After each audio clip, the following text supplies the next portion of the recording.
What if I told you that your child's sleep has nothing to do with autism and everything to do with lifestyle? Autism is considered a subset of symptoms that get bulked together to confirm a diagnosis, but sleep disorders and sleep science are rooted in facts. And as sleep is a lifestyle medicine pillar, you can bet that we already know how to improve our sleep quality and do it intentionally. So, not addressing your child's sleep hygiene can have impact on their growth, development, behaviors, and most importantly, the future for their habits.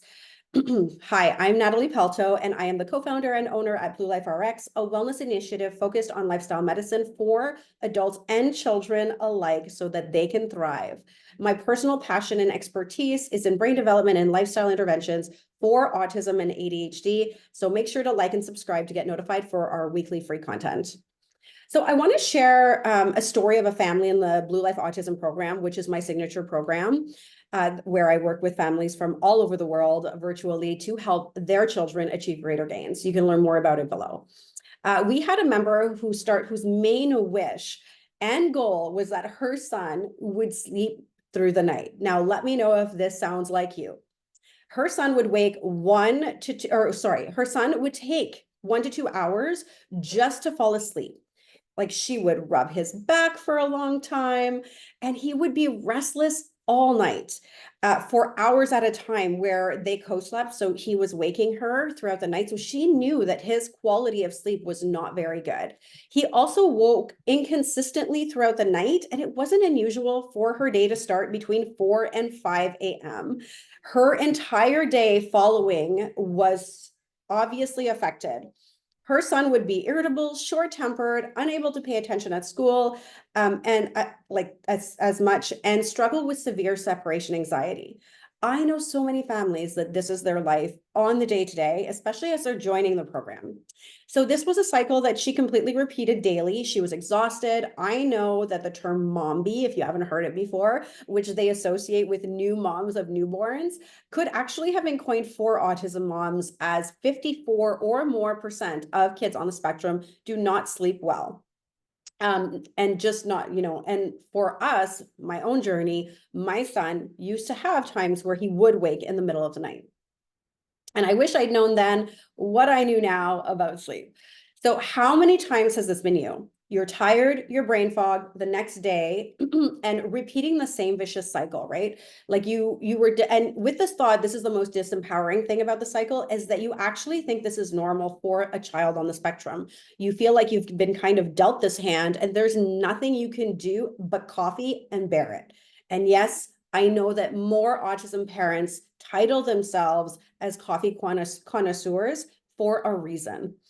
We also have to acknowledge that when you're in it, the sleep deprivation, it's really hard to make decisions that actually make sense, or to take in information or to learn about something is almost impossible. So if you feel like this, imagine your kiddos in class sitting at a desk with the expectation to learn. Because if your sleep is being disturbed by their sleep being disturbed, we know that you're both kind of in the same space. The reason it's so hard to change is actually not because we don't want to. It's because we're so exhausted that building that new habit seems like almost like an insurmountable mountain. How many times have you tried to clean your child's room to make it more minimalist, to help it helps improve sleep, right? And then they tornado through it in less than a few minutes and completely destroy the hour of progress that you thought you had made. And also like simple things that we read online, like changing the temperature of the room and making sure that it's, 19 degrees Celsius. And I'm in Canada, that's why I say that. So I don't want you to give up. The truth is, that's what happens, right? As moms, we give up. What ends up happening is that because we give up because we're not taking the right action. And so today I'm going to give you 4 tips for better sleep for your kids on the spectrum that will actually make a difference. So number 1 is actually changing our mindset around this and unlearning the thought that sleep routines start 1 hour prior to bed. From the moment we wake up, we are actually preparing for the next night's sleep. Our hormones, our endocrine system cycle is actually linked to the days and evenings, which means If we support these hormones, serotonin, dopamine, cortisol, we get to control our sleep. This is the first step to success, is actually believing and being motivated enough to implement small changes that happen throughout the day that are going to impact your night's sleep. Number 2 is to look at the nutritional deficiencies that make us sleep less. This is so underlooked. We have, as parents to kids on the spectrum, some of the pickiest eaters. I know, because we have an entire program within the Blue Life Autism program for families to overcome this huge challenge. And I want to give you an example of how important this, or how much this impacts sleep, just a little bit of science, not too much. Did you know that if you just add something as simple as leafy greens to your child's diet, this could happen?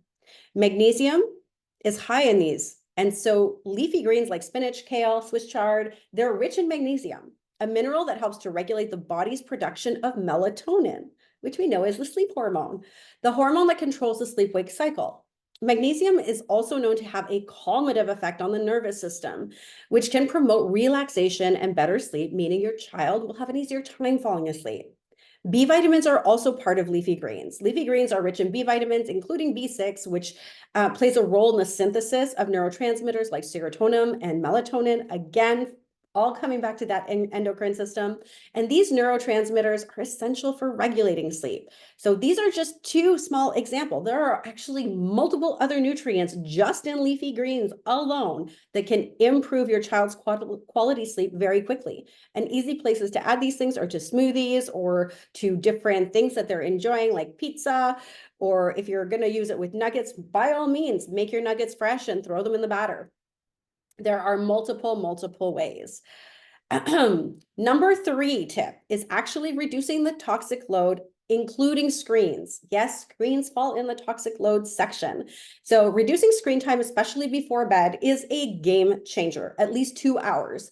Yes, this means having a completely deregulated child for at least a week. This is a transition period. Trust me, it will be so worth it. Screens impact our child's sleep in 2 different ways, and both are very negative. So this might make you more motivated. The first is that it spikes cortisol, which is the stress hormone, putting your child in a higher fight or flight sensation. This will increase wakefulness and reduce the production of melatonin, which is what keeps us asleep for longer throughout the night. So not only is it keeping them awake longer with that, longer bedtime routine, but it's actually making their sleep shorter. Excuse me. And the second is the dopamine. Look at me giving you the thumbs up.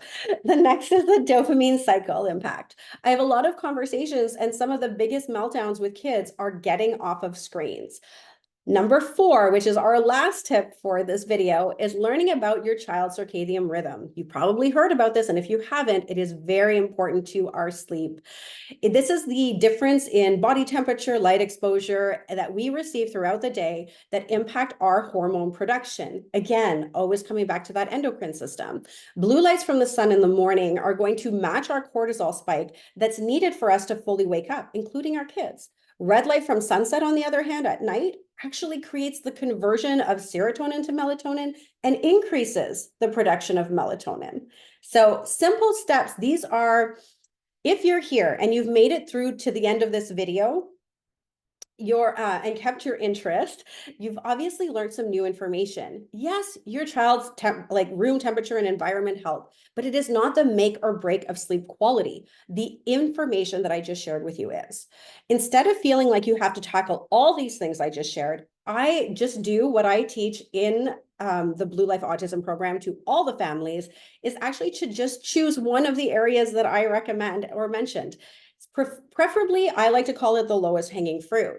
What that means is the thing that seems the easiest to implement instead of trying to tackle it all. When we try something and we fail right away, unless you're me and you're very, very bullheaded, most people fall off that horse and don't really want to get back on again. Whereas if you take the thing that's the easiest to implement and you consistently bring it in for a short period of time and it's successful, you have a greater chance of continuing on that journey and trying one of the other recommendations that I put above. So if you want to learn more about the BLA and how to support your child to greater outcomes, where we normalize children on the spectrum becoming verbal and living the life of their dreams, watch the 3 secrets videos below in the description and join hundreds of families already creating a community of successful kids building brilliant brains. Make sure to like and subscribe.